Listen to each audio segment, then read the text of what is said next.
أسألك يا من هو الله الذي لا إله إلا هو الرحمن الرحيم الملك القدوس السلام المؤمن المهيمن العزيز الجبار المتكبر الخالق البارئ المصور الغفار القهار الوهاب الرزاق الفتاح العليم القابض الباسط الخافض الرافع المعز المذل السميع البصير الحكم اللطيف الخبير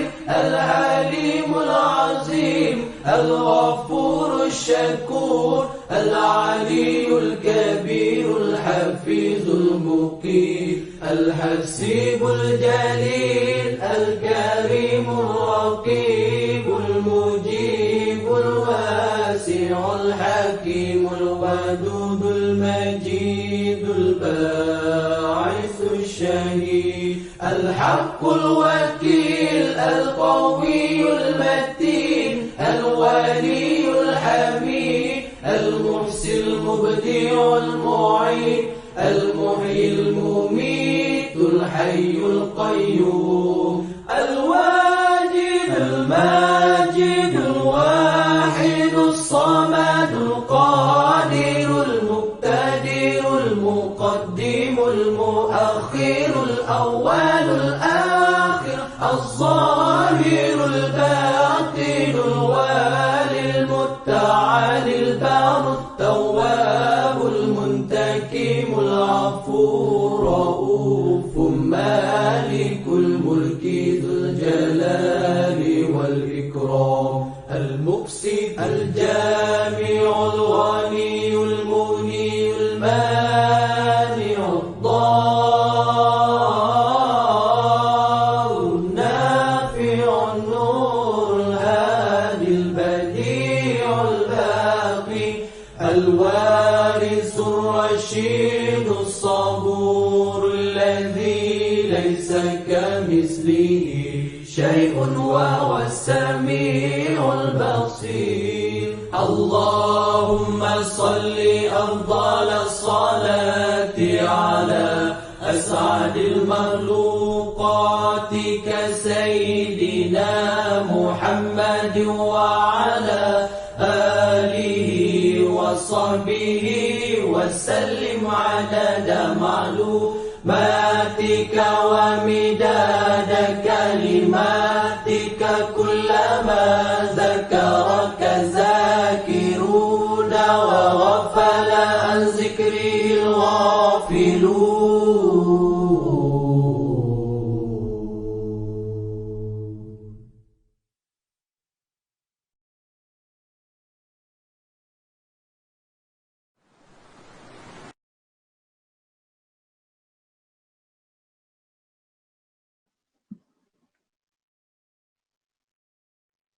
Okay. Subhanallah, Alhamdulillah, Allahu Akbar. A'udzubillahi minasyaitonirrajim. Bismillahirrahmanirrahim. Assalamualaikum warahmatullahi wabarakatuh. Waalaikumsalam. Ustazah sihat Ustazah? Alhamdulillah, sehat. Nilofa apa khabar? Alhamdulillah, sihat. Bertambah sihat sikit, tambah berat sikit. Nampak macam maintain. Subhanallah. Nilofa, first terima kasih sebab sudi terima jemputan ni. Sangat istimewa bila Nilofa setuju. Subhanallah. Nilofa sendiri bila pihak saya melalui orang tengah jemput, apa pandangan Nilofa? Saya sebenarnya antara peminat kuliah Ustazah. Jujurnya saya memang selalu menonton masa nak bersiap pagi hari ataupun malam sebelum tidur saya dah pasang tentang beberapa ceramah Ustazah kan. Jadi bila Ustazah sendiri bila nak adakan sesi ni saya sangat teruja. Jadi terima kasih kerana terfikir ataupun macam terfikirkan untuk buat ni bersama dengan saya. Saya harap malam ni kita boleh kupaskan topik-topik yang menarik supaya semua orang bersemangat, dapat manfaat dan lebih buat banyak amal ibadah, especially bulan ni. Ya, betul. InsyaAllah, Alhamdulillah. Nilofa, kalau dengar ceramah saya tu macam saya garang ke, macam apa ke? Ada yang garang, ada yang okey. Ada macam mak-mak bebel kan? Ada juga. Okey, subhanallah, alhamdulillah. Terima kasih Nilofa sebab ikut. Saya pun ikut juga sikit-sikit pengembangan Nilofa dan sebagainya. Sebagai seorang wanita berkejaya yang sangat berjaya di antara tokoh model idola lah kan, subhanallah. Nilofa pun masih muda lagi. Betul tak umur 31? Betul. Muda lah. Muda sangat. Saya pun lebih kurang lah tu. Okey, Nilofa, Nilofa start dalam 2010 kan dalam industri. Betul ke? Okey, sekarang 2020 maksudnya hampir ngam-ngam lah, lebih kurang dalam 10 tahun. Betul. Ya. Macam mana Nilofa bermula dulu ya? Start dengan apa ya? Saya berjenak-jenak dengan dunia pengiklanan, maksudnya buat commercial TV, billboard ataupun print ads dekat surat khabar kan. Asalnya memang nak cari side income saja untuk tampung, untuk buat tabung belajar. Asalnya nak sambung belajar ke luar negara menggunakan duit-duit tu lah. Okey. Maksudnya Nilofa cuba nak survive sendiri, sedangkan mungkin background keluarga Nilofa mungkin mampu, tapi Nilofa sendiri suka untuk menabung. Ayah saya cakap masa tu, dia kata dia kata dia akan biayai kalau saya setuju pergi ke Australia, tapi saya masa tu bercita-cita nak pergi ke US untuk sambung belajar dalam bisnes. Jadi kalau nak pergi US saya kena tak belajar belanja sendiri. Oh, macam tu. Maksudnya sebab ayah nak suruh pergi Australia tapi Nilofa nak pergi US. So syarat dia okey, faham. Tapi akhirnya belajar di Sunway. Betul? Akhirnya di sini Malaysia.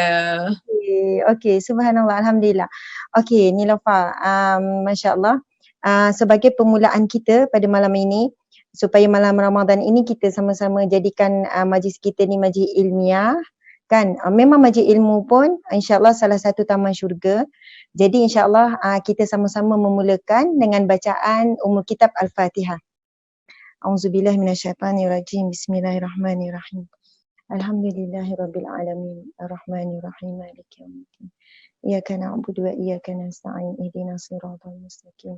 Siratal ladzina an'amta 'alaihim ghairil maghdubi 'alaihim waladdallin. Amin. Amin ya rabbal alamin. Alhamdulillah. Nilofa tak apa ke lewat malam ni? Ke biasa tidur awal ke malam Ramadan? Memang tidur awal, tapi ada sebab-sebab tertentu kan, sebab perempuan jadi tak apa. Ya, subhanallah. Biasanya orang panggil Nilofa apa? Nilofa ada panggilan manja ke apa ke? Lagi suka saya panggil apa? Sejujurnya saya paling suka orang panggil nama saya nama penuh. Nilofa itu yang paling saya suka. Okey. Memang ada setengah orang lebih nak singkatkan nak Lofa, tapi saya lebih kepada Nilofa lah. Kalau saya nak teruskan panggil Nilofa, saya lebih suka. Okey, Nilofa. Okey, saya pun saya panggil Nilofa. Subhanallah. Alhamdulillah, tajuk kita pada malam ini iaitu berkaitan dengan cinta dan cita-cita. Betul? Okey. Boleh saya tanya dulu? Boleh. Saya tanya pada Nilofa. Okey. Apa maksud cinta? Kalau pada Nilofa sendiri, maksud cinta itu sendiri. Nilofa pernah jatuh cinta? Pernah, Ustazah. Pula tak pernah. Berapa puluh kali tu Nilofa? Wow. Tak sampai puluh kot. Tapi rasanya kalau okey, mungkin lebih pada puluh, mungkin ratus kali lah. Jatuh cinta pada banyak benda, bukan saja pada manusia, tapi jatuh cinta dengan hari-hari pun saya rasa saya ada jatuh cinta kepada benda-benda yang benda-benda kecil yang mungkin kita terlepas pandang. Okey. Faham. Okey, tapi maksud saya maksudnya apakah maksud definisi cinta bagi Nilofa? Kemudian mungkin cinta yang kita maksudkan ada dua lah kan, cinta kepada Allah ataupun cinta kepada makhluk. Cinta kepada makhluk ni selain daripada Allah. Kalau kita orang Islam mungkin kita akan sebut kita cinta Allah, lepas tu cinta Rasulullah, kemudian kita cinta Al-Quran, kemudian kita mencintai orang yang mencintai Allah. Kita mencintai orang yang mencintai Rasulullah. Kita mencintai orang yang mencintai Al-Quran. Maksud kadang kita tak boleh nak direct rasa macam mana nak cinta Allah. Oh, rupanya Allah sebut di dalam Al-Quran, qul in kuntum tuhibbunallah, sekiranya kamu mencintai Allah, fattabi'uni, maka ikutilah aku. Maksudnya ikuti Nabi Muhammad sallallahu alaihi wasallam. Yuhibbukumullah. Subhanallah, pandai Nilofa. Maka kamu akan dicintai Allah. Jadi Allah memberikan kita seorang nabi yang sangat Allah cinta. Dengan kita mencintai Nabi, kita akan dapat cinta Allah. Sebab itu kadang-kadang untuk dapat cinta Allah, kita perlu mencintai orang yang mencintai Allah dan orang yang dicintai oleh Allah. Subhanallah. Okey. Tapi tolong jawab dulu soalan saya, apakah definisi cinta bagi Nilofa? Maksudnya bukan cinta benda-benda cinta umum lah, cinta kepada manusia. Satu perasaan yang dirasa oleh hati kan, satu perasaan yang susah nak, saya rasa macam cinta kepada manusia yang sudah nak masukkan tu. Ya, betul. Tidak ada satu standard yang sama. Cinta kepada manusia ni sangat berbeza-beza dan hanya boleh dirasa di sini dan tak boleh diungkapkan dengan perkataan lah. Rasa cinta tu sendiri, betul kan? Betul. Maksudnya definisi cinta, kalau kita tanya kepada 1,000 orang mungkin berbeza. Setiap orang ada definisi cinta yang berbeza. Betul. Ada yang kata cinta ni kita rasa akan bahagia, rasa macam terbang, rasa macam sentiasa nak senyum. Orang kata kalau jatuh cinta ni tidur tak lena, mandi tak basah, mabuk dan sebagainya, macam-macam bentuk definisi cinta. Sebab itu cinta akhirnya tidak ada definisi yang khusus. Sebab hanya orang yang rasa jatuh cinta, dia hanya boleh dirasa tapi tak boleh nak disebutkan bagaimana rasa tu. Subhanallah. Macam kita boleh rasa manis, okey ni rasa manis, ni rasa masin. Tapi cinta ini sangat luar biasa. Subhanallah, Allahu Akbar. Bila sebut pasal cinta, satu perkara yang kita harus semua akui, kita orang Islam, cinta ini satu anugerah daripada pemilik cinta ataupun pencipta cinta itu sendiri. Maksudnya rasa cinta, jatuh cinta itu adalah ciptaan Allah. Rasa kan? Betul. Rasa marah, rasa rindu, rasa cinta, rasa benci. Rasa-rasa tu pun makhluk Allah yang Allah letak dalam hati kita. Subhanallah. Jadi sebab itu bila kita marah, bila marah kerana Allah dapat pahala. Contoh marah sesuatu yang memang Islam marah. Seseorang buat perkara yang memang Nabi Muhammad pun tak suka, Allah benci. Kemudian kita rasa marah dengan perkara tersebut, orang hina Nabi. Dan kita menunjukkan rasa marah, kita dapat pahala. Subhanallah. Maksudnya bila cinta, ini adalah ciptaan Allah, makhluk Allah yang Allah pinjamkan ke dalam hati kita. Kita tak tahu macam mana rasa tu. Kita tak nampak tapi boleh rasa. Dan ia boleh terkeluar daripada macam-macam bentuk, senyum ke, rasa bahagia, rasa tak sabar nak jumpa. Tapi pelik kan perasaan tu macam mana dalam hati kita. Subhanallah. Pertama, sifat cinta itu adalah datangnya daripada Allah. Allah boleh beri dan Allah boleh tarik rasa cinta tu. Ya. Kadang bila Allah beri kita hadiah, kita lupa kepada Allah pemberi hadiah. Lalu akhirnya Allah boleh tarik balik hadiah yang diberi, iaitu cinta tadi itulah. Okey. Jadi Ustazah, okey. Ya, boleh tanya. Kalau katakan orang yang sudah berkahwin kan, kalau Allah campakkan rasa cinta dan kasih kepada suami ataupun kepada isteri itu sendiri, tak mustahil kalau Allah tarik balik dalam tengah berkahwin tu, dalam perkahwinan tu Allah tarik balik perasaan cinta ataupun sayang ataupun berkasih tu dari sang suami ataupun sang isteri tu. Betul. Okey, saya tanya Nilofa macam ni. Contoh, kekasih Nilofa, tapi contoh Nilofa paling seronok dapat hadiah apa? Contoh bakal suami Nilofa, maksudnya tunang lah, maksudnya tengah bertunang, dia bagi satu hadiah yang memang dah lama Nilofa nak. Contoh hadiah apa? Alamak, Ustazah tak tahu nak cakap apa. Okey, apa yang Nilofa, maksudnya impian Nilofa, contoh bagi sebuah kereta yang memang dah lama Nilofa idamkan? Okay. Contoh kereta apa? Bahaya nak cakap Ustazah. Oh, bagi je lah apa-apa Okay kereta. lah, apa-apa lah cerita. Kereta, kereta. Ferrari. Okay, Ferrari, okay. Okay, Ferrari. Lepas tu dia bagi hadiah Ferrari, kemudian dia bagi kunci sebagai tanda cinta. Lepas tu Nilofa leka dengan Ferrari tu. Seronok dengan Ferrari tu, selalu bersihkan, selalu lap, lepas tu pergi bawa ke mana-mana. Sampai ketika, sampailah tunang Nilofa nampak, Nilofa lebih sayangkan Ferrari daripada dia. Contohlah, sampai macam dah lupa sebab seronok sangat dengan hadiah tu. Saya nak tanya, boleh tak tunang tu dia nak ambil balik Ferrari tu? Boleh sebab dia punya. Sebab dia yang bagi kan? Dia bagi hadiah.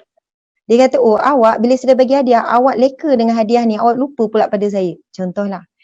Bila Allah beri kita, Allah berikan kepada manusia nikmat cinta, Allah bukan beri saja-saja. Allah akan uji dengan nikmat tersebut. Sama ada nikmat cinta suami isteri. Tadi kan Nilofa tanya suami isteri kan. Bila suami isteri bercinta, dia lupa untuk dekatkan diri kepada Allah. Mungkin dia ada terleka. Mungkin dia isteri terlalu menjadi hamba kepada suami, suami memhambakan daripada isteri atau apa-apalah dosa kesilapan. Akhirnya Allah boleh tarik supaya mereka sedar. Mereka kembali kepada Allah yang memberi cinta tu. Subhanallah. Maksudnya cinta ini juga memang kita tahu Allah yang memiliki, Allah yang Malik. Ni nama Allah Asmaul Husna. Kalau cinta nama Allah, Allah ya Wadud, Allah yang maha memiliki cinta. Allah ya Wadud, Allah ya Rahman ya Rahim, pengasih penyayang pemurah. Allah yang Malik yang memiliki. Allah boleh ambil, Allah boleh beri. Subhanallah.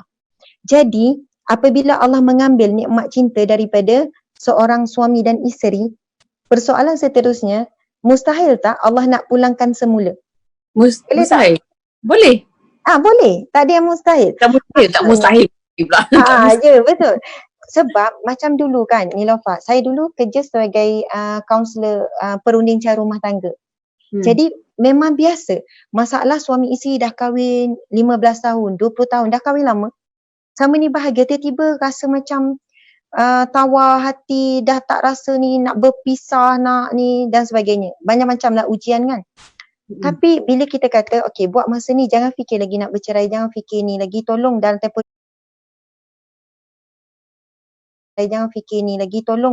2 minggu, 2 minggu lagi kita akan jumpa. Tapi dalam tempoh ini banyakkan zikir. Contohnya zikir Allah ya Wadud yang maha memiliki cinta, ya Allah. Berikanlah kami nikmat cinta, ya Allah ya Rahman ya Rahim. Banyakkan istighfar, kemudian buat solat. Ya Nilofa, kadang-kadang klien tu datang, Ustazah, kami tak tahu macam mana, tapi kami saling mencintai. Masa mungkin Allah campakkan kembali perasaan tu. Bila mereka mula kembali dekat dengan Allah semula, kadang-kadang lambat, kadang-kadang cepat. Tapi bila saya cuba apply pada subhanallah, bila kita cuba apply pada klien, bila kembali kepada Allah, insya-Allah Allah akan memberi kembali apa yang telah diambil, ataupun kalau Allah uji lagi lama pun insya-Allah dia tetap kuat untuk mempertahankan rumah tangga. Tapi kadang-kadang rumah tangga ni Nilofa, bukan semestinya ia berdiri teguh dengan rasa cinta, tapi banyaknya dengan rasa tanggungjawab.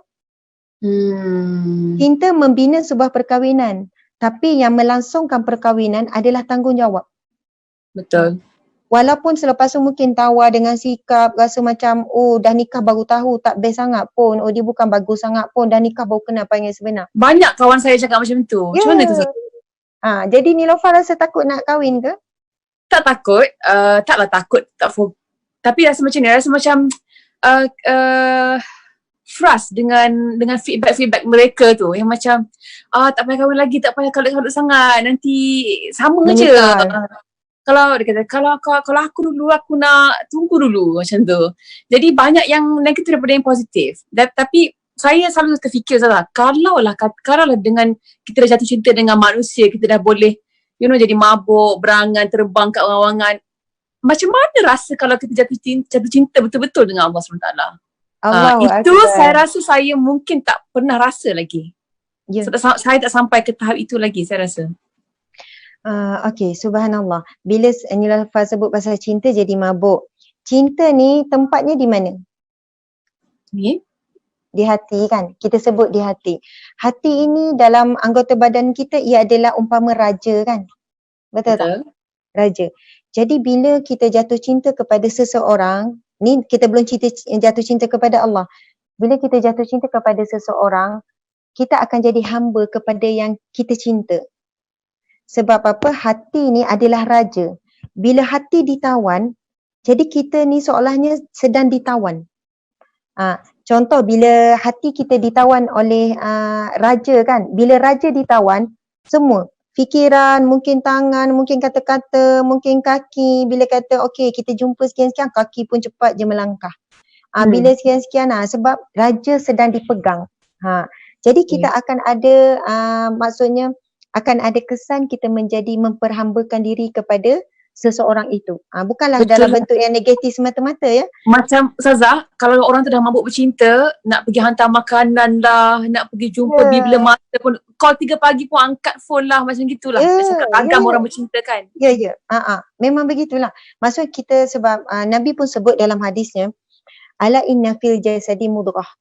Ketahuilah sesungguhnya di dalam tubuh badan itu ada seketul daging. Kan, wa iza salahat salahal jasadu kullu wa iza fasadat fasadal jasadu kullu ala wahya qalbun. Katakanlah dalam tubuh badan manusia ada seketul daging. Apabila daging itu baik, maka seluruh anggota badannya akan baik. Maksudnya memang tergantung sangat dengan daging ni.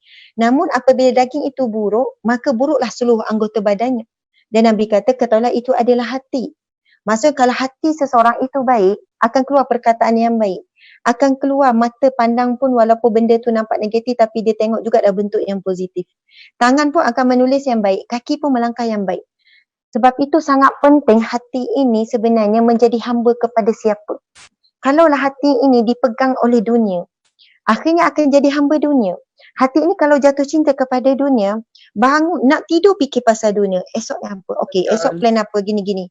Bangun tidur je tak ada. Okey, hari ni nak buat kerja apa? Okey, ini untuk ni. Dunia saja. Tangan akan bergerak untuk menuju kepada yang kita fikir. Kaki pun akan pergi. Tapi ada orang hatinya ditawan. Ditawan kepada apa? Cinta kepada Allah. Sebelum tidur pun fikir, okey nak baca, okey tidur dalam ni, dalam berwuduk, okey sekian, okey nak maafkan semua orang, okey pagi besok nak bangun berapa. Dalam fikiran dia, sebab hati sedang ditawan dengan cinta Allah, akhirnya dia plan, okey esok bangun nak bangun awal pukul 4 pagi nak turun. Itu yang dia akan fikir dalam kepalanya. Subhanallah. Tapi kenapa ya, kan ada ungkapan, barang siapa yang fikir ataupun mengejar akhirat, dunia akan mengejarnya. Subhanallah. Contoh dia fikir pasal, okey esok nak istighfar. Esok nak istighfar 1000 kali. Subhanallah. Di sana ada janji Nabi SAW, hadis Nabi, barang siapa yang melazimi istighfar akan diberikan jalan keluar di setiap kesulitan, diberi rezeki yang tak disangka-sangka, diberi kegembiraan di setiap duka cita. Maksudnya dalam keadaan kita menyibukkan fikir tentang bab akhirat, di sana Allah beri fadilat-fadilat di setiap amalan-amalan kebaikan tu. Di setiap zikir-zikir yang dia amalkan yang kita fikir tentang akhirat tu. Subhanallah. Okey, saya nak tanya ni. Boleh saya tambah sikit tak pasal zikir tu? Saya. Dulu mungkin saya tak titik berat zikir ataupun selawat. Mungkin beberapa tahun yang baru, couple years ago baru saya start berzikir dan selawat. Tapi bila saya fikir balik, amalan zikir selawat ni amalan yang paling mudah sekali. Boleh buat bila-bila masa, tak payah nak berwuduk dan tak perlu nak kadang-kadang tak perlu nak menutup aurat buat. Betul. Jadi saya rasa macam bila saya sedar macam okey, saya cakap kat ibu saya masa kita kat Madinah, saya kata bila orang puji kita, kita rasa seronok. Bila orang puji kita, kita nak baca, kita nak tengok artikel ataupun orang tulis apa pasal kita. Macam itulah Allah SWT nak tengok kita memuji dia dengan kebesaran dia, kekuasaan dia. Kata saya tukar balik perasaan macam kalau aku suka, apatah lagi pencipta aku suka bila aku muji. Akbar, subhanallah. Bijak. Niloufar, Allah ada satu nama, salah satu nama Asma Husna adalah Allah Ya Hamid. Allah yang maha terpuji dan Allah sangat suka dipuji oleh hambanya. Allah sangat suka dipuji oleh hambanya sehingga kan, okey contoh kita buat, tadi Niloufar buat metafora macam tu, kan analogi macam tu, kalau kita sangat suka dipuji, apatah lagi Allah sangat suka dipuji, Subhanallah. Okey, contoh. Kalau orang puji Nilofa kan, Nilofa bagi apa pada orang yang puji tu? Kita kita macam cakap terima kasih ataupun kita lebih, how do I say, macam kalau katakan di media sosial ke Ustazah, mungkin kita balas dengan Kalau senyuman, senyuman ke, okey? love ke ataupun dengan perkataan yang baik, sekadar yang apa yang kita boleh balas kan. Pernah tak Nilofa bagi upah ke RM10 ke RM50 ke? Tak pernah. Okey, maksud saya ialah betapa Allah sangat suka kita memuji dia. Setiap kali kita puji, Allah bagi upah. Setiap kali kita puji, Allah bagi pahala. Puji bagi pahala, puja bagi pahala. Dan sebesar-besar hadiah yang Allah nak beri kepada orang yang sangat suka memuji Allah, syurganya. Maksudnya kita ni macam mana pun suka orang puji tapi tak sampai pun kita bagi upah orang. Kalau kita bagi upah, okey, sekali puji RM10, beratur orang nak puji kita. Betul kan? Tak ada kita transfer, makasih kerana memuji, okey, bagi akaun ya, nanti tak. Tapi betapa Allah Subhanahu Wa Taala sangat suka apabila hamba-Nya memuji setiap kali pujian yang bukan susah pun. Subhanallah, macam Nilofa sebut, istighfar, istighfar salawat tu semua bentuk pujian Allah tu. Antara hadis Nabi SAW, Nabi bersabda, Subhanallah, Alhamdulillah, Allahu Akbar, tamla'u wa tamla'ani bainal ardi was samawat. Bila kita ucap zikir, Subhanallah, Alhamdulillah, Allahu Akbar, semua tu kan pujian. Maha suci Allah, segala puji bagi Allah, Allah Maha Besar, puji Allah Maha Besar. Pahalanya memenuhi antara langit dan bumi. Masya Allah. Maksudnya, kan Allah juga, Allah berhak nak beri banyak mana, pahala ke apa semua. Tapi nak cakapnya betapa Allah suka dipuji dan Allah nak hamba-Nya memuji, buatlah pujian, cakaplah macam mana, zikirlah yang mudah-mudah bagi kamu. Dan Allah berikan ganjaran yang kita tak tergambar. Ada satu hadis Nabi, mungkin kalau Nilofa pernah dengar, dia ada nasyid, dia buat nasyid, dia buat lagu. Ada orang buat lagu. Kalimatan habibatan. Nanti Nilofa cari ya, suara Nilofa kan sedap. Nanti Nilofa boleh buat, boleh lagukan. Subhanallah, cari dekat internet. Kalimatan habibatan ila rahman. Khafifatan 'alal lisan, saqilatani fil mizan. Okey, itu saya bukan buat lagu betul-betul tu. Kalau lagu betul-betul memang best lah. Kita kena kontrol lah ni kan. Okey, subhanallahi wa bihamdi, subhanallahil azim. Itu hadis Nabi. Nabi bersabda, kalimatani habibatani, dua kalimah yang dicintai oleh Allah. Subhanallah. Dua kalimah ni Nilofa mendatangkan cinta Allah kepada kita. Okay. Sebab dua kalimah yang Allah sangat cinta. Bukan mendatangkan cinta manusia, bukan mendatangkan cinta suami, cinta anak, cinta makhluk, cinta ibu ayah. Tapi cinta siapa? Besar. Cinta paling besar, cinta Allah. Hadis Nabi kata dua kalimah yang sangat Allah cinta. Ia ringan pada lidah. Khafifatani. Sangat ringan pada lidah. Saqilatani fil mizan. Tapi berat pada timbangan mizan di akhirat kelak. Apa dia tu? Zikir dia? Subhanallah wa bihamdi. Subhanallahil azim. Maha suci Allah. Subhanallah wa bihamdi. Maha suci Allah dan pujian baginya. Subhanallahil azim. Maha suci Allah yang mulia. Subhanallah, Allahu Akbar. Jadi dua zikir tu. Saya nak tanya Nilofa. Macam mana Nilofa cuba belajar hari-hari untuk istiqamah zikir? Ada kaedah tak untuk Nilofa supaya istiqamah dengan zikir-zikir tertentu? Jadi selepas solat fardu saya akan duduk sekejap untuk ulang zikir-zikir subhanallah, subhanallah walhamdulillah wala ilaha illallah wallahu akbar, istighfar, selawat, semua tu memang saya wajibkan untuk buat selepas solat. Dan masa masuk kereta, jadi saya akan ingat point-point dalam seharian, time mana yang saya akan wajib. Jadi benda tu jadi rutin. Bila kita masuk kereta je duduk je, dan saya akan sebut mulut. Jadi automatically subconscious saya memang dah terbiasa. Okey, subhanallah. Ataupun sebelum tidur nak lelap tu, bila dah set alarm, I ingat dah bila set alarm akan terus zikir, selawat. Jadi nak mulakan memang susah, tapi saya jadikan rutin di beberapa perbuatan harian. Subhanallah. Memang bagus. Nilofa, tips tu sangat bagus. Sebenarnya saya pun nak berkongsi tip yang lebih kurang sama. Sebenarnya dalam bab kita nak istiqamah dengan zikir, sebab bukan mudah nak istiqamah dengan zikir sebenarnya. Kadang-kadang kita drive jauh pun, mula-mula je kita start dengan zikir. Kan? Subhanallah, subhanallah. Lama diam. Kita tak sedar, mulut kita diam. Subhanallah. Kemudian kadang-kadang kita start masak, kita nak zikir, lepas tu kita jadi diam. Pertama, saya setuju macam cara Nilofa buat, ada poin-poin yang ditetapkan. Contoh macam ni, ada orang tanya, Ustazah macam mana? Banyak sangat zikir, tapi kalau boleh saya nak juga zikir istighfar, saya nak juga banyakkan selawat, saya nak juga banyakkan zikir subhanallah wa bihamdi, subhanallahil azim. Itu hadis Nabi yang sahih tu. Betul. Saya juga nak zikir la haula wala quwata illa billah. Jadi kadang-kadang kita boleh buat begini. Contoh, selepas subuh sehinggalah zuhur, kita tetapkan kita nak banyakkan zikir la ilaha illallah. Contoh, la ilaha illallah. Sebab apa? Itu merujuk hadis Nabi. Afdaluz zikru la ilaha illallah. Zikir yang paling afdal adalah zikir la ilaha illallah. Itu nombor satu, Nilofa. Paling afdal zikir adalah kalimah la ilaha illallah. Begitu juga pesanan Nabi dalam ni bulan Ramadan ni, sempena bulan Ramadan ni, hadis Nabi SAW. Nabi, hadis ini diriwayatkan oleh sahabat Nabi yang bernama Salman. Pada hari terakhir di bulan Sya'ban, Nabi berkhutbah. Maksudnya sehari sebelum masuk Ramadan. Khutbah tu panjang Nilofa, panjang, tapi di hujung Nabi bersabda, lakukanlah sebanyak-banyaknya di dalam bulan Ramadan 4 perkara. Nabi sebut. Yang pertama, dua perkara yang mendatangkan redha Allah terhadap kamu. Dan 2 perkara lagi yang engkau perlukan. Nabi kata. 2 perkara yang mendatangkan redha kepada Allah kepada kamu, perbanyakkanlah zikir la ilaha illallah dan astaghfirullah. Nabi minta di bulan Ramadan, Nabi bagikan wasiat, bulan Ramadan perbanyakkan 2 zikir ni, la ilaha illallah dengan astaghfirullah. Dan 2 lagi yang kamu perlukan, Nabi kata, iaitu perbanyakkan meminta syurga dan selamat daripada api neraka Allah.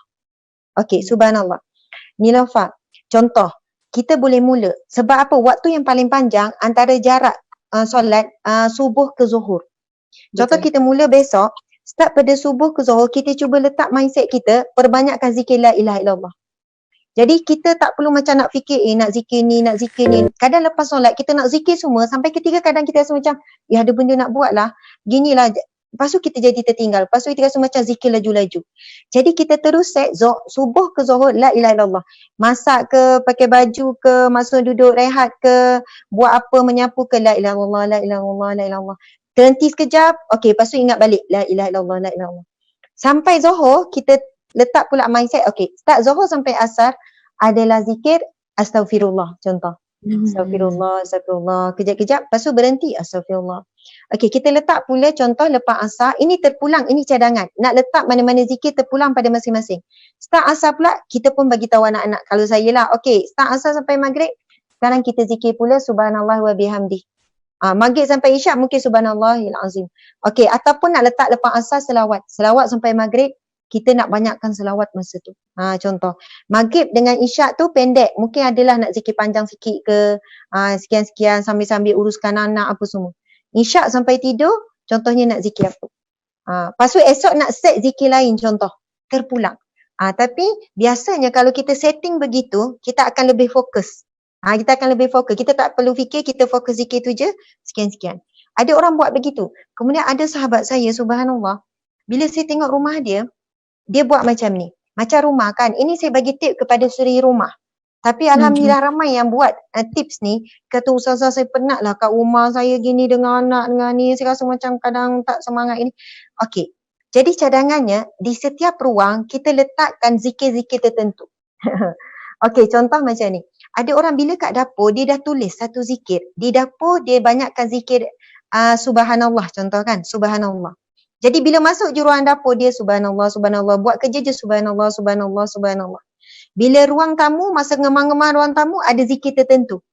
Bila time jemur kain tu kan, ada zikir kat tempat jemur kain. Bila ruang ruang rehat ada zikir sekian-sekian.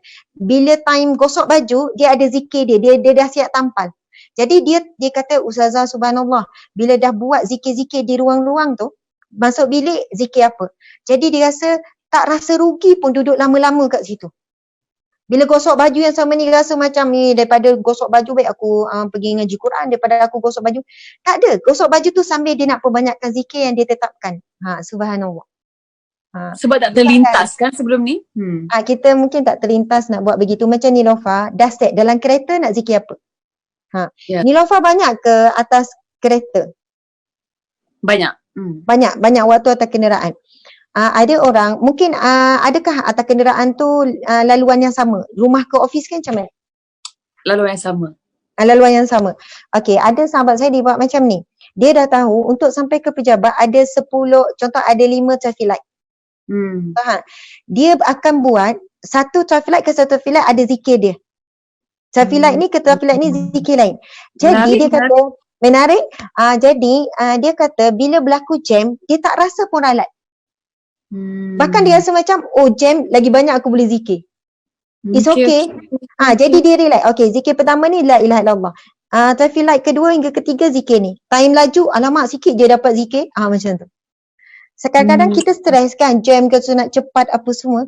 Tapi sebenarnya masa ni bila kita isi dengan zikrullah, Allah akan gantikan dengan kemanisan. Kita tunggu orang, kadang kita nak marah kan? Orang lambat 20 minit. Masa aku ni, dia tak hormat masa aku. Tapi kalau kita terus set, okay, kalau dia lambat, aku akan zikir ni. So, bila datang, it's okay. Don't worry, tak apa. Tak apa. Sebab apa? Kita tak rasa pun masa kita tu. Subhanallah. Masya Allah. Suami saya baru maklumkan view sekarang ni adalah 13K. View yang paling tinggi setakat ni pengalaman saya. Melalui FB. Sebab FB memang payah nak reach. Tengok 13K, Alhamdulillah. Maksudnya Nilofa, subhanallah, bila kita tunggu orang, kita buat apa-apa, kita tak jadi rasa macam rugi. Tak rasa menyesal pun, tak ada. It's okay awak lambat, it's okay. Sebab kita rasa macam, seronok tadi sementara tu aku boleh zikir. Kita dah set. Kalau nunggu orang lambat, kita nak zikir apa? Saya ada baca satu buku mindful pasal tentang mindfulness.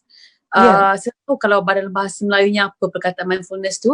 Tapi apa yang dibuat, praktisnya macam ni, mungkin kita boleh lekatkan sticky notes macam yang colour biru, colour kuning, colour pink tu kan. Kalau katakan kita nampak peti sejuk, zikir colour pink tu apa dia? Kalau kita lekatkan itu pun boleh juga, mungkin boleh kita guna pakai juga konsep yang sama untuk praktiskan zikir ataupun selawat. Saya nak share sikit je dengan Ustazah. Sila. Share banyak pun tak apa Nilofa. Okay. Ada satu masa tu saya sangat susah hatilah terpada benda yang mengacau saya punya fikiran. Jadi ibu saya pun tahu tentang apa yang saya tengah lalui semua everything, dan saya ingat lagi dalam keadaan yang saya macam sebab tak kena tu, ibu saya message saya cakap, dia panggil saya Love. Okay, Love, zikir banyak-banyak, selawat banyak-banyak, zikir banyak-banyak. For the first time. And then lepas tu lama sikit tu, dan ada selang beberapa lama tu di message lagi saya ada cakap zikir, dia kata zikir banyak-banyak, selawat banyak-banyak. Saya kata macam aku tak pernah zikir banyak-banyak. Okay, apa kata aku try zikir banyak-banyak? Nak tahu? Aku nak cuba kalau betul zikir ni boleh sort of macam tenang kata melapangkan saya punya masalah masa tu. Jadi saya buat ekstrim. Saya buat memang puluh-puluh ribu punya satu hari. Jadi saya buat sampai setiap malam saya ada tidur dengan tasbih. Kalau bangun pagi tu kan 5,000, 8,000. Sehari tu memang puluh-puluh ribu.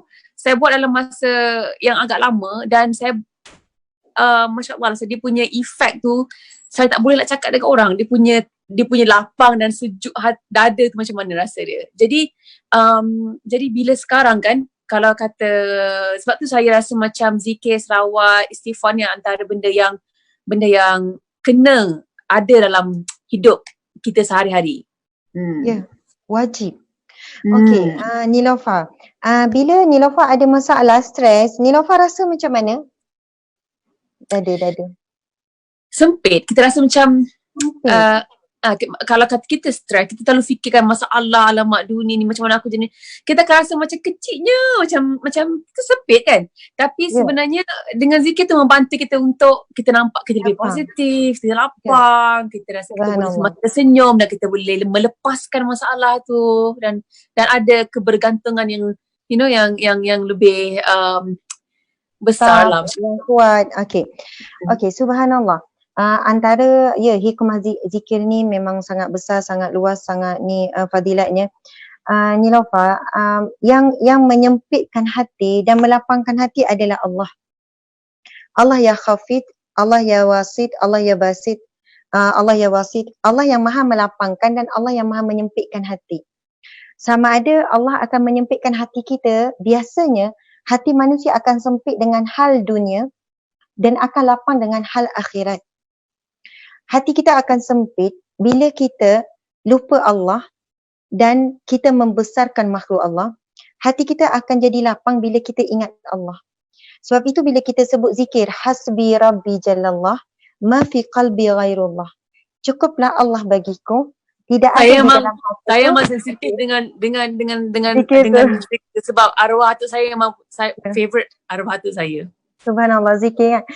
Sebenarnya zikir tu hasbi rabbi jallallah, cukuplah Allah bagiku, ma fi qalbi ghairullah, tidak ada selain Allah dalam hatiku. Zikir tu mula-mula kita ulang, dia tak masuk lagi tau.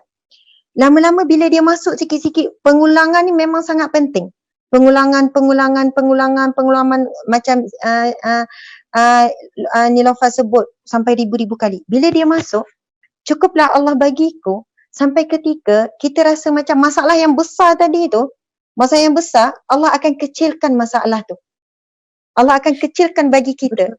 Masalah mungkin tak settle lagi, masalah tetap masalah, tapi hati kita dah lapang, jadi masalah tu jadi kecil. Maksudnya sebelum ini hati kita sempit, masalah kecil je sebenarnya. Tapi sebab hati sempit, tak muat nak masuk. Jadi sesak nafas. Tapi bila hati tu dah lapang, masalah tu saiz yang sama, jadi dah tak rasa. Allahu Akbar, subhanallah. Mungkin juga saya rasa sudah penting juga kalau sudah kena selalu ingatkan kepada pengikut Ustazah untuk tahu makna zikir selawat tu. Jangan sekadar baca apa yang itu dalam buku. Kena faham, kena selami maksud, kena feel it. Saya rasa itu sangat satu poin yang penting lah. Kan Ustazah kan? Betul. Nilofa ni bila Nilofa amalkan zikir, Nilofa faham tak maksud? Kena, saya akan make sure saya akan faham dan saya akan ingat apa. Perkataan ni Arabnya apa dia maksud dia, ni apa dia. So, bila saya sebut tu, saya boleh feel. Okey, subhanallah, alhamdulillah. Masya Allah, baguslah. Maksudnya Nilofa konsepnya bila zikir mesti faham maksud. Okey, saya nak tanya soalan pada Nilofa lagi. Bila kita sebut pasal, kembali kepada tajuk kita, cinta dan cita-cita. Saya nak tanya, apa cita-cita Nilofa? Cita-cita saya of course, saya nak menjadi ahli syurga. Saya nak menjadi ahli syurga, saya nak perkataan terakhir saya la ilaha illallah, saya nak tidak dilepaskan azab kubur. Itu antara dalam doa saya. Tapi of course itu semua untuk akhirat. Dunia pula cita saya lain. Okey, Nilofa. Sebab apa kita pilih tajuk cinta dan cita-cita? Sebab biasanya kerana cinta akan mewujudkan cita-cita. Contoh, kita cintakan Allah, cita-cita kita adalah kita nak jumpa Allah. Betul kan? Betul. Kita cintakan Rasulullah. Nak tengok wajah Allah. Nak tengok wajah Allah.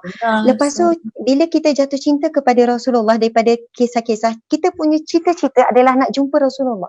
Betul kan?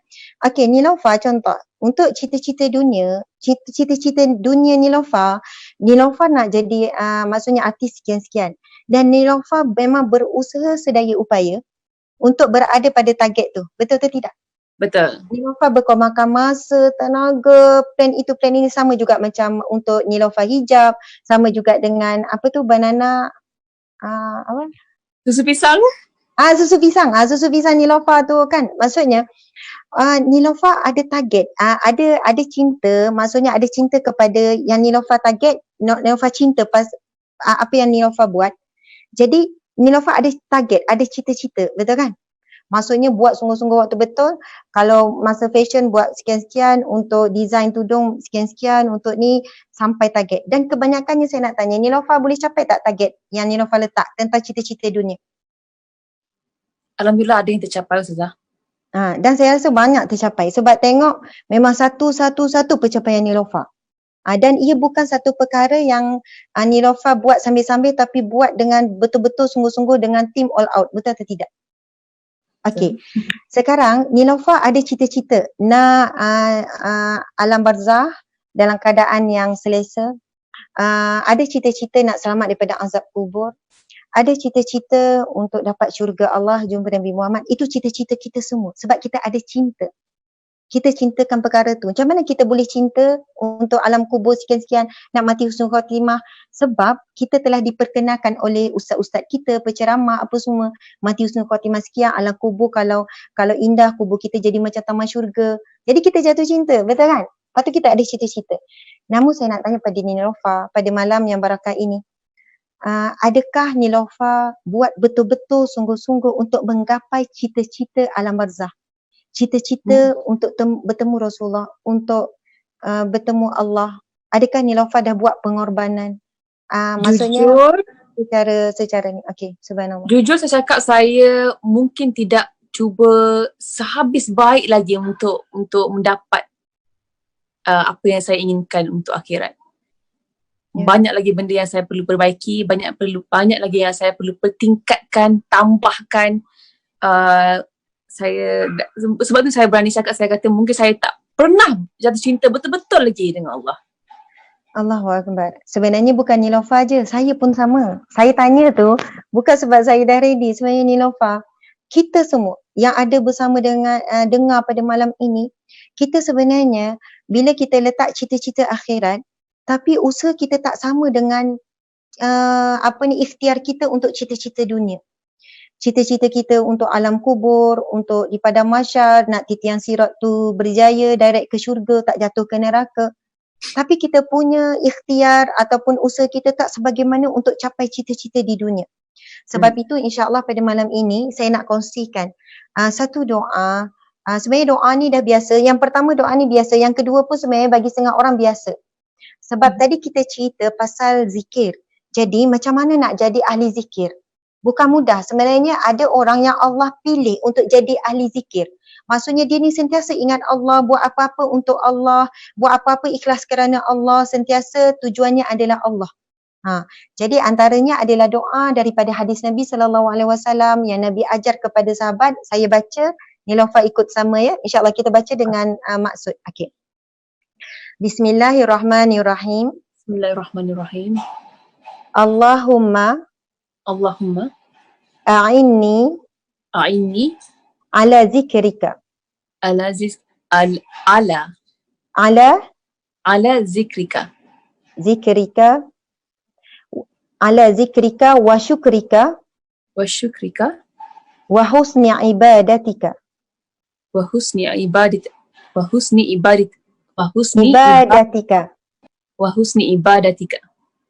Amin ya rabbal alamin.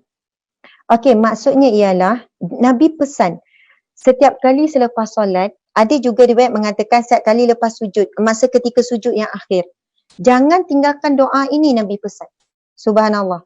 Maksudnya insya-Allah selepas ini kita cuba jadikan, cari saja doa ini, doa untuk Google banyak.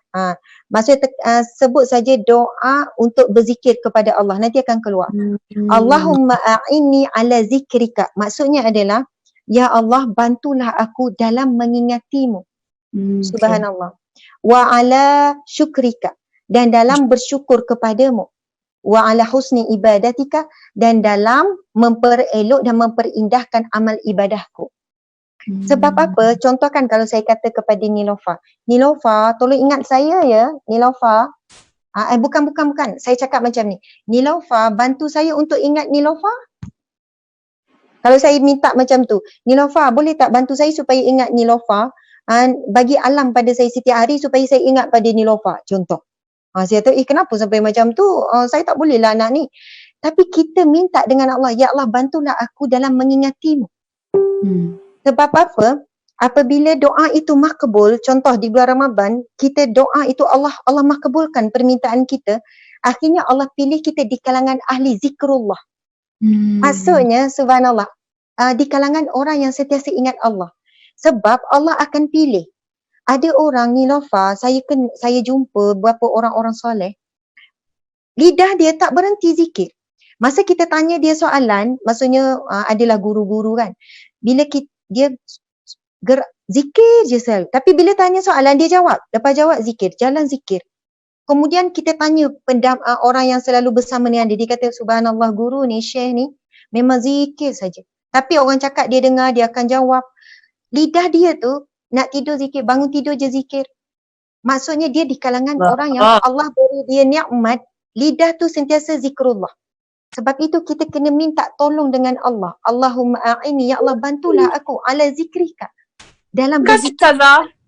Subhanallah. Mudah-mudahan saya insya-Allah Nilofa beramal, saya beramal, pendengar beramal. Kalau Allah pilih kita jadi ahli zikrullah, Allah akbar. Nak rasa naik bulu roma kan? Bahagianya kita. Kemudian yang kedua dalam doa tu wa ala syukrika, dan dalam bersyukur kepadamu. Sebenarnya bila kita jadi hamba Allah yang bersyukur, Allah janji apa di dalam Al-Quran? La in syakartum la azidannakum. Jika kamu bersyukur, maka aku pasti akan menambahkan nikmat-nikmatku ke atasmu. La in syakartum la azidannakum. Kalau kamu bersyukur, pasti aku akan tambah nikmat. Sebesar-besar nikmat adalah syurga Allah, bertemu dengan Allah, bertemu dengan Rasulullah. Jadi nak jadi orang bersyukur pun kena minta dengan Allah. Minta tolong, ya Allah tolonglah aku nak jadi bersyukur, nak terima kasih kepadamu. Allahu Akbar. Kalau Allah makbulkan, akhirnya kita jadi hamba Allah yang bersyukur. Saat kita diuji pun kita mampu kenal Allah. Kita mampu berterima kasih, syukur kepada Allah. Dan yang ketiga. Yang ketiga dulu. Yang ketiga, lepas ini Nova cerita. Yang ketiga kita minta apa? Wa ala husni ibadatika. Dan dalam memperindah dan memperelokkan amal ibadahku. Maka bila kita minta, Allah akan temukan kita jalan-jalan untuk perbaiki solat, untuk membaiki puasa, perbaiki zakat. Allah tak akan biarkan ibadah kita ini sia-sia. Sebab apa? Nabi SAW bersabda, kam min shaimin, betapa ramai, maksudnya kumpulan yang Allah tak terima puasa lebih ramai daripada Allah terima ni Laufa. Kam min shaimin, betapa ramai orang berpuasa, Nabi sebut, laisa lahu min siyamihi, tidak dapat apa-apa daripada pahala, tak dapat apa-apa daripada puasa, tak dapat pahala. Ilal ju' wal atash, kecuali lapar dan dahaga saja. Nilofa, kita mungkin sepanjang hidup kita puasa 30 tahun, contohnya 30 kali lah. Takut ke tidak Nilofa, kalau di akhirat kelak tiba-tiba kita ingat pahala puasa banyak. Tiba-tiba bila di padang mahsyar dihisap pahala puasa, setiap tahun kosong. Allahu Akbar, takut kan? Jadi saat tu kita kena minta tolong dengan Allah, wa ala husni ibadatika, bantu aku dalam memperelokkan ibadah. Sebab ibadah bukan pasal sah saja ni Laufa. Solat kalau sah cukup semua syarat 13 rukun, belum tentu Allah terima. Kalau kita solat ada riak, ada takabur, ada ujub. Sebab itu kita sangat takut ibadah kita sah tapi Allah tidak terima, tak ada pahala. Kita sedekah banyak tapi semua tu kosong. Takut kita ada penyakit ria, ujub, takabur. Sebab itu kita kena minta dengan Allah 3 perkara tu. Sebab tu Nabi pesan, setiap kali lepas solat, jangan tinggalkan doa. Okey, Nilofa pula. Bila sebut tadi tentang orang yang bersyukur kan. Jadi 2-3 hari lepas, adik saya di Kota Kinabalu di Sabah, jiran belakang rumah dia, rumahnya terbakar. Jadi kawasan ni kawasan yang macam rumahnya rapat antara satu sama lain. Ni kawasan kampung kan. Jadi rumah di tengah-tengah tu, kampung tu terbakar disebabkan macam kita pintas saya rasa. Jadi tak dapat selamatkan apa-apa kecuali satu beg saja. Jadi dalam rumah tu ada seorang makcik tu dengan pakcik tua.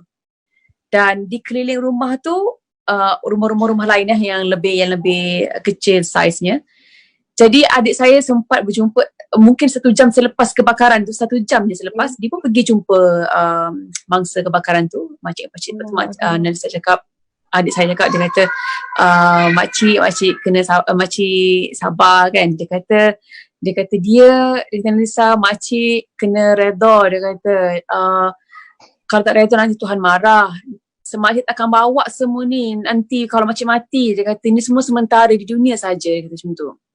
Untuk orang yang baru kehilangan rumah, tempat duduk, tempat tinggal, untuk cakap macam tu keluar, saya rasa 1 dalam sejuta lah. Maksudnya 1 dalam sejuta. Okey, faham. Macam mana makcik tu boleh cakap macam tu? Betul. Dengan tenangnya dia, dengan redha dan pasrahnya kepada Allah, dan Allahu dia Akbar, boleh cakap, subhanallah. kata macam saya tak akan bawa semua ni, walaupun rumah aku terbakar hari ni, tak apa, rumah aku ni aku tak bawa mati. Macam tu. Dan rumah kita, saya tak tahulah, mungkin saya tak pernah jumpa lagi lah orang yang dalam keadaan begitu boleh cakap macam tu sejam selepas kebakaran. Allahu Akbar, subhanallah. Betul-betul Nilofa. Maksudnya walaupun dalam keadaan sekelip mata Allah ambil rumah, tapi dia cepat untuk redha dan cepat untuk bersangka baik dengan Allah. Dan dia cepat untuk menyedarkan diri di hakikat dia. Subhanallah. Nilofa rasa kan, apa kekuatan makcik tu? Saya tak tahulah Ustazah. Ustazah mungkin. Okey, subhanallah. Nilofa saya nak tanya. Contoh, Nilofa biasanya akan siapkan diri dulu exam. Nilofa kan cerdik, Nilofa kan cemerlang. Saya baca tadi tu, maksudnya cemerlang lah belajar apa semua. SPM kan budak bijak kan. Maksudnya cemerlang. Masya Allah. Dulu masa sebelum ujian, peperiksaan, exam, Nilofa study last minute ataupun Nilofa bersedia lebih awal ataupun masa dia periksa baru study? Kita kalau budak MISM tu sepanjang tahun tu kita kena study. Setiap hari ada preparation class, and kita kena last minute pun ya, tak last minute pun ya, sepanjang masa lah study. Sepanjang masa. Jadi bila exam, Nilofa ready untuk menghadapi exam? Okey, result exam macam mana hasilnya? Baguslah, good. Baguslah. Bagus. Okey. Saya sebenarnya cuba nak sampaikan begini. Ujian Allah, exam tu kita tahu tarikh, betul kan? Exam kita tahu tarikh, jadi kita boleh ready. Tapi ujian Allah, test from Allah, itu exam ujian dunia. Ujian daripada Allah kita tahu tak tarikh? Tak tahu. Kita tak tahu. Yang perlu kita buat adalah bersedia sentiasa. Tak tahu bila-bila masa diuji, esok apa berlaku, lusa cerita apa, ada orang fitnah ke apa ke, bisnes ada masalah ke apa kan, kita tak tahu. Sebab itu biasanya, wallahualam saya tak tahu makcik tu macam mana, orang yang cepat redha, cepat bersangka baik apa ni, dia adalah orang yang bersedia sebelum diuji. Maksudnya dia bersedia sebelum diuji adalah biasanya orang yang istiqamah dengan zikir ataupun dengan amalan-amalan soleh. Mesti dia ada kekuatan luar biasa. Mungkin dia istiqamah baca yang setiap pagi ke, ataupun dia adalah seseorang yang istiqamah bangun malam ke, istiqamah dengan sedekah ke. Sebab orang yang begini, Masya Allah, adalah orang yang dia sabar sebelum diuji. Tapi kita ni kan kadang-kadang masa diuji itulah baru nak sabar. Maksudnya masa diuji itulah baru nak istighfar, baru nak selawat. Betul kan Nilofa? Masa diuji itulah, ya Allah, mak macam mana ni, sedih sangat ni. Banyakkan selawat, banyakkan istighfar. Masa itulah kita banyakkan selawat. Tapi ada setengah orang, dia tak tunggu diuji. Dia sentiasa istiqamah dengan zikrullah. Dia tak ada masalah apa hari tu sebab dia dah di kalangan ahli zikir. Maksudnya bila ujian dia senang. Dia senang. Dia terus. Maksudnya kita pun pelik. Macam tak diuji, relax. Ya Allah, kalau aku duduk tempat dia tak tahu macam mana aku. Kita ni dah selalu sebenarnya, dah selalu dah kita punya pengalaman, kita punya pengalaman kita. Bila dia uji susah hati, sedih-sedih, lepas tu, okeylah aku istighfar, astagfirullah, tenang. Tapi istighfar kita macam mana masa tu? Astagfirullah, ya Allah tolonglah aku, la ilaha illallah, ya Allah maafkanlah ya Allah, aku tahu aku salah. Tapi bayangkan orang yang sentiasa zikir, astagfirullah, bila datang sesuatu, Allah telah menyediakan hati yang memang sedia lapang. Kita ni start sempit, barulah nak lapangkan. Tapi dia orang ni memang hati dah lapang. Bila datang ujian yang besar pun, dia cepat untuk redha. Dan ada hadis Nabi SAW. Nabi bersabda, apabila Allah mencintai, hadis yang sahih ya Nilofa, apabila Allah mencintai seseorang itu, nescaya Allah akan mengujinya. Sebab itu tanda Allah cinta kepada seseorang, Allah bukan berikan dia nama, kemasyhuran, tapi Allah akan berikan ujian. Dan apabila dia redha dengan ujian tersebut, maka dia dapat redha Allah. Dan apabila dia marah pada ujian tersebut, maka dia dapat kemarahan Allah. Allahu Akbar. Saya selalu percaya Ustazah, bila kita, dalam hidup kita ni, bila kita ditimpa ujian Allah kan, kalau kita redha dan kita lebih mendekatkan diri dengan Allah, Allah akan tingkatkan darjat kita. tinggikan lagi darjat kita. Jadi saya selalu ramai orang tanya macam mana lah Lofa kuat kalau diterima, kalau kena kecaman ataupun ada masalah this and that. Saya selalu berfikiran positif, saya redha, saya hadapi dan saya lebih dekatkan diri dengan Allah, macam back to square one. Jadi alhamdulillah banyak benda-benda yang besar dalam hidup saya boleh lalui Ustazah. Tapi itu sebenarnya kekuatan saya lah. Dan juga doa-doa semua orang, doa ibu saya. Saya nak share satu benda lagi. Boleh. Ramai antara kenalan saya, saya sendiri nak sangat jadikan tahajud itu satu benda yang kerap dilakukan. Tahajud. Dan bila kita bangun tahajud ya Ustazah. Ya.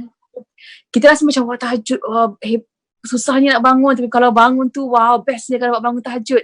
Bila kita dapat bertahajud, kita rasa macam kadang-kadang tak datang idea nak minta doa apa. Dan bila selalu kita buat, kita rasa macam tahajud itu seperti solat-solat yang biasa. Macam mana kita nak kekalkan rasa istimewanya tahajud? Aku saja bangun time ni. Kalau dekat kawasan aku Mengkiara ni, aku seorang saja bangun rasanya. Macam mana tu? Okey, subhanallah, Allahu Akbar. Maksud soal Nilofa adalah bagaimana kita nak mengekalkan rasa istimewa, rasa manis, rasa special bangun tahajud tu. Betul kan? Subhanallah.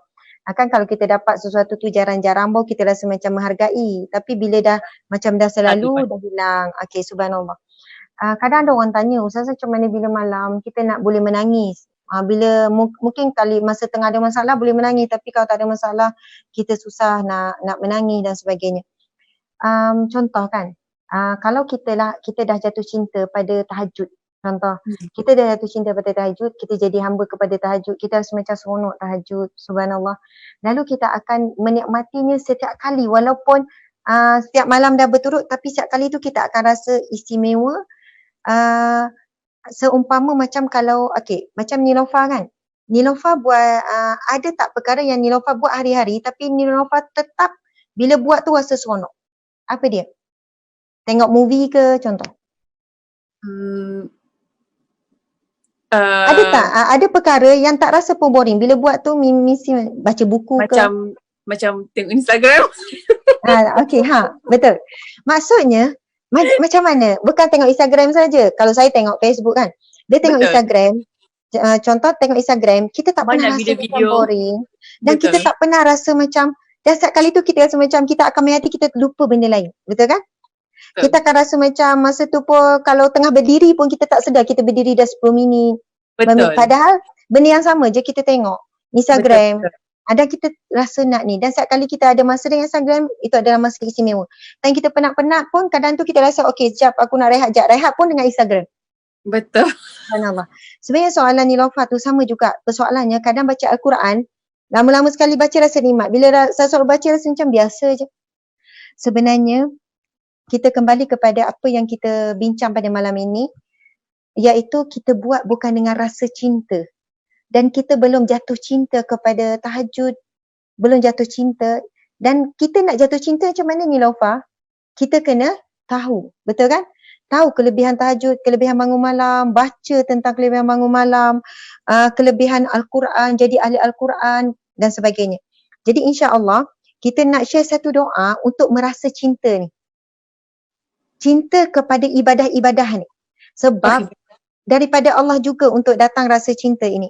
InsyaAllah sama-sama ya doa ni. Iaitu doa agar kita mencintai Allah dan mencintai apa yang Allah cinta dan mencintai ibadah yang macam soalan Nilofa tadi. InsyaAllah kita baca sama-sama Nilofa dan juga semua para pendengar. InsyaAllah tak lama dah ni kita pun nak kena landing dah. Sebab kita tahu esok kena bangkit awal untuk bersahur. Kalau boleh memanglah nak panjang. Tapi membenarkan masa yang tak cukup. Mungkin kita boleh buat siri 2 ke insyaAllah. Nilofa. InsyaAllah kita baca sama-sama. Bismillahirrahmanirrahim. Bismillahirrahmanirrahim. Allahumma. Inni as'aluka. Hubbaka. Wa hubba. Man yuhibbuka. Wal amala. Alladhi. Yuballighuni yuballighuni hubbaka. hubbaka. Allahumma ja'al Allahumma ij'al hubbaka hubbaka ahabba ilayya ahabba ilayya min nafsi min nafsi wa ahli wa ahli wa minal ma'il wa mina wa min sekali lagi. wa minal ma'i Wa minal ma'i al-baradi. al-bardi. Amin ya rabbal alamin. Ini adalah hadis Nabi Nilofa, hadis Nabi, hadis riwayat Ahmad dan Tirmizi. Maksudnya dua doa yang kita kongsi malam ini adalah dua-dua doa daripada hadis Nabi yang sahih. Doa yang pertama tadi, cari dalam Google doa untuk mengingati Allah, akan keluar. Doa ini pula kita tulis je, doa agar mencintai Allah. Okey, bila jumpa doa ni, print, lepas tu tampal di mana, di tempat ruang solat ataupun di mana-mana tempat. Okey, maksud doa ini tadi ialah Allahumma inni as'aluka hubbaka. Ya Allah, aku mohon padamu cintamu. Ya Allah, aku memohon daripadamu cintamu. Wa hubba man yuhibbuka. Dan cinta orang yang mencintaimu. Cantik kan Nilofa? Cantik sangat. Ya Allah, aku mohon kepadamu cintamu dan cinta orang yang mencintaimu. Wal amal allazi yuballighuni hubbaka. Dan amalan yang menghantarkan kepada cintamu. Dan amalan yang menyampaikanku kepada cintamu.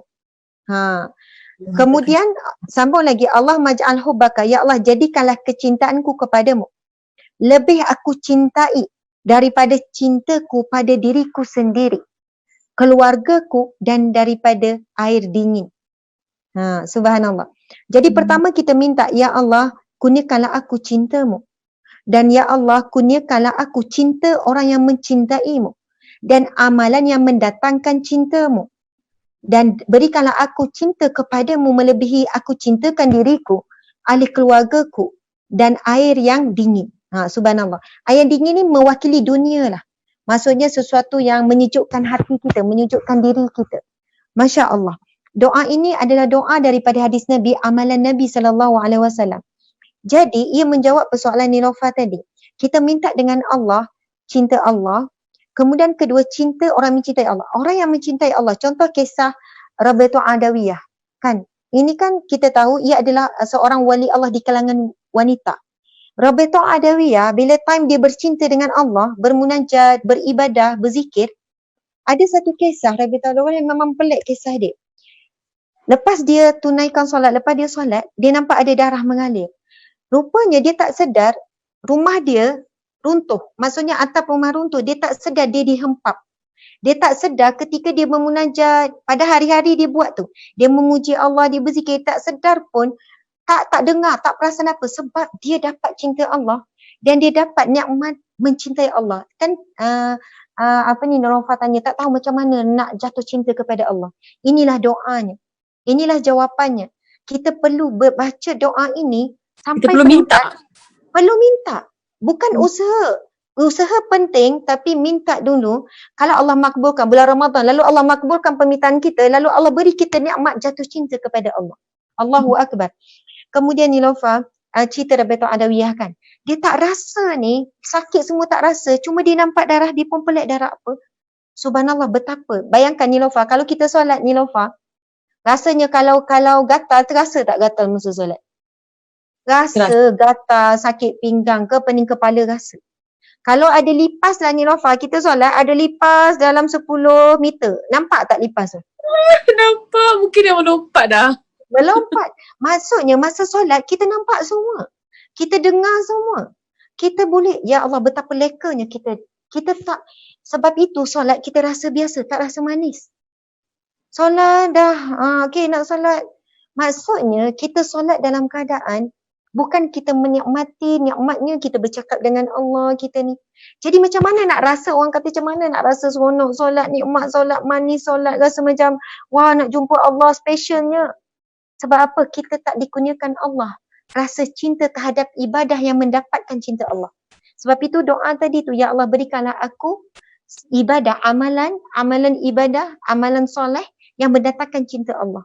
Jadi insya-Allah malam ini malam yang barakah, malam Ramadan, tuan-tuan, puan-puan, muslimin, muslimat, kawan-kawan kita semua yang ada sama lebih kurang 10K, 13K yang bersama malam ini, masya-Allah.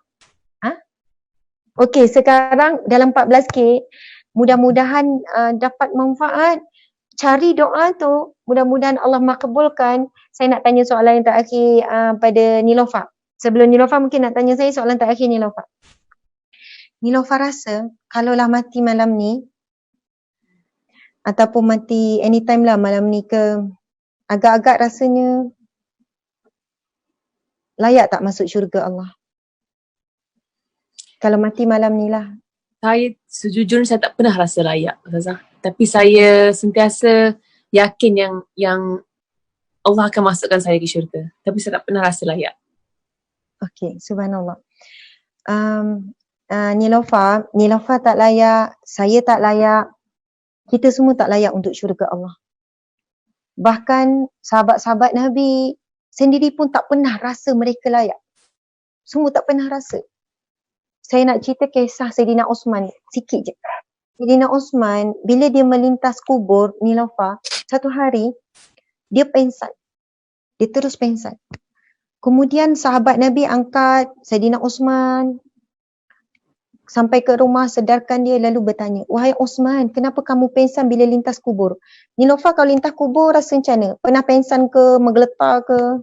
Tak ada kan? Kita tengok kubur, kita pun Assalamualaikum ya ahli kubur, macam tu lah. Allahu Akbar. Ini sahabat Nabi ni. Lalu sahabat yang lain bertanya, "Wahai Osman, kenapa kamu pengsan?" "Aku takut azab kubur." Subhanallah. "Aku takutkan tentang alam kubur." Lepas tu sahabat bertanya, "Wahai Osman, bukankah kamu telah dijamin syurga oleh Rasulullah?" Nilofa, berapa orang sahabat Nabi jamin syurga, Nabi sebut. Abu Bakar fil jannah, Umar fil jannah, Osman fil jannah, Ali fil jannah, Allahu Akbar. Maksud Nabi sebut, dijamin syurga. Tapi mereka sendiri tak pernah bayangkan diri mereka di syurga. Saidina Umar radhiyallahu anhu, Nilofa, bila cerita tentang neraka, dia menangis. Kadang pengsan bila ditanya kenapa. "Aku membayangkan diriku dalam neraka." Subhanallah. Dan bila baca ayat Al-Quran tentang syurga, Saidina Umar kata, "Aku membayangkan aku tidak ada dalam syurga." Kita ni jauh sangat. Memang tak layak. Saidina Osman bila sahabat kata, "Bukankah kamu dijamin syurga wahai Osman?" Saidina Osman kata, "Aku memang dijamin syurga Rasulullah, tapi Rasulullah tidak pernah menjaminku selamat daripada azab kubur." Allahu Akbar. Nilofa, kita semua tak layak. Tapi kita tak boleh bayangkan diri kita dibakar dalam neraka. Kita tak boleh membayangkan anak kita dibakar dalam neraka. Ibu bapa kita dibakar dalam neraka. Memang kita tidak layak. Ibadah kita sangat sedikit, dosa kita banyak Nilofa. Dosa kita terlalu banyak. Dosa mata, dosa hidung, dosa mulut, dosa telinga, dosa aurat kita, dosa pergaulan bebas kita, dosa lidah kita terlalu banyak. Subhanallah, Allahu Akbar. Namun Nilofa, kita ada harapan untuk masuk syurga melalui jalan doa. Jalan doa. Sebab itu Nabi pesan di bulan Ramadan ini, perbanyakkan minta syurga dan perbanyakkanlah minta selamat daripada api neraka. Kerana itu dalam mafhum hadis Nabi yang lain, Nabi sebut tentang bulan Ramadan ini, setiap malam di malam Ramadan Allah akan memilih di kalangan hambanya, di kalangan manusia untuk diperintahkan kepada malaikat supaya dicatat dia sebagai ahli syurga. Dan pada setiap malam Ramadan Allah akan memilih di kalangan hambanya, di kalangan manusia untuk dibebaskan daripada api neraka Allah. Maksudnya nama-nama yang dah patutnya masuk neraka, Allah akan masuk syurga, Allah akan pilih. Allah akan perintahkan malaikat. Sebab itu kita dituntut untuk bangun di setiap malam Ramadan, ataupun bukan sekadar malam, maksudnya minta doa syurga dan selamat pada neraka tu. Kadang orang tanya, "Ustazah, nak doa macam mana Ustazah? Saya tak hafal." Saya tanya, doa, hafal tak doa Rabbana atina fid dunya hasanah? Ini kebanyakan orang hafal. Nilofa hafal kan? Rabbana atina fid dunya hasanah wa fil akhirati hasanah wa qina azabannar. Itu doa minta syurga dan selamat pada neraka. Bacalah doa tu setiap kali lepas solat, nak buat apa, tengah duduk kat dapur ke apa. Sebab apa? Doa tu membawa masuk apa? Rabbana atina fid dunya hasanah wa fil akhirati hasanah. Ya Allah, berikanlah kehidupan aku di dunia ini baik. Baik maksudnya hidup dalam redha Allah. Wa fil akhirati hasanah, dan di akhirat juga baik. Baik tu di padang mahsyar baik, berakhir di syurga. Itulah kebaikan kehidupan di akhirat. Waqina azabannar, dan selamat daripada api neraka. Tapi di sana ada doa lain lagi. Allahumma inna nas'aluka ridhaka wal jannah. Ya Allah, aku mohon redamu dan syurgamu. Wa na'udzubika min sakhatika wan nar, dan aku mohon dijauhkan daripada api nerakamu, selamat daripada api nerakamu. Tapi kalaulah ada yang dengar pada malam ini, tak pernah hafal doa, bermulalah kita minta dengan Allah dalam bahasa Melayu, tak ada masalah. Ya Allah, aku nak syurgamu, ya Allah, aku minta jauh pada nerakamu. Ada orang tanya, Ustazah, apa tanda-tanda doa itu diterima Allah? Tandanya adalah dah mula usaha selepas itu. Maksudnya Nilofa contoh, ya Allah, berikanlah aku syurgamu. Selepas itu, kalau ada ciri-ciri kita berubah untuk jadi hamba Allah lebih baik. Dari sudut solat, dari sudut ibadah, dari sudut pakaian, dari sudut pergaulan dengan suami. Maksudnya ada nampak perubahan, itu tanda doa kita diterima Allah. Setelah itu Allah beri kita kemudahan berusaha untuk berubah. Tapi kalau kita minta tapi sama je, esok sama makin teruk, maksudnya doa kita itu terhijab. Na'udzubillahi min zalik. Dan tadi tu kan bila sebut pasal syukur tadi tu kan, Nilofa, subhanallah, saya minta maaf. Pendengar sekalian, saya tahu saya sebenarnya kalau boleh memang kita nak kupas lebih dalam, lebih lanjut. Tapi saya pun diberi warning Ustazah supaya stop. Sebab kita hormati masa, kita pun nak bangkit mulai. Saya nak sudahi ni, dah 11 suku dengan satu hadis Nabi SAW. Saya sangat suka hadis Nabi ni. Nabi bersabda,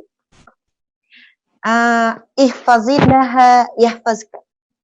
Jagalah Allah, Allah pasti menjagamu. Ihfazillaha tajidhu tujahaka. Jagalah Allah, kamu akan dapati Allah akan ada di hadapanmu. Indah tak Nilofa? Indah kan? Wa iza sa'alta fas'alillah. Apabila kamu meminta nak sesuatu, minta dengan Allah. Wa iza sta'anta fasta'in billah. Dan apabila kamu perlukan pertolongan, minta saja dengan Allah, minta tolong dengan Allah. Saya nak patah balik hadis Nabi tu, Nabi sebut, ihfazillaha yahfazka. Jagalah Allah, nescaya Allah akan menjagamu. Ini adalah syarat orang yang nak dapat hidupnya pertolongan Allah, sentiasa dijaga Allah. Apa yang dia minta Allah akan beri. Syarat pertama, ihfazillah, jaga Allah. Apa maksud jaga Allah? Apa yang Nilofa faham dengan jaga Allah? Kita kena jaga Allah. Apa yang Nilofa faham? Maksudnya buat apa yang Allah suka? Ya, subhanallah. Yelah, Nilofa budak bijak, alhamdulillah. Bukan budak dah, insyaAllah. Subhanallah. Ihfazillah maksud jaga Allah adalah jaga hak Allah. Apakah hak Allah? Hak Allah ada dua. Yang paling utamalah. Pertama, hak Allah adalah untuk ditaati perintahnya. Yang kedua, untuk ditinggalkan larangannya. Itu yang hak Allah.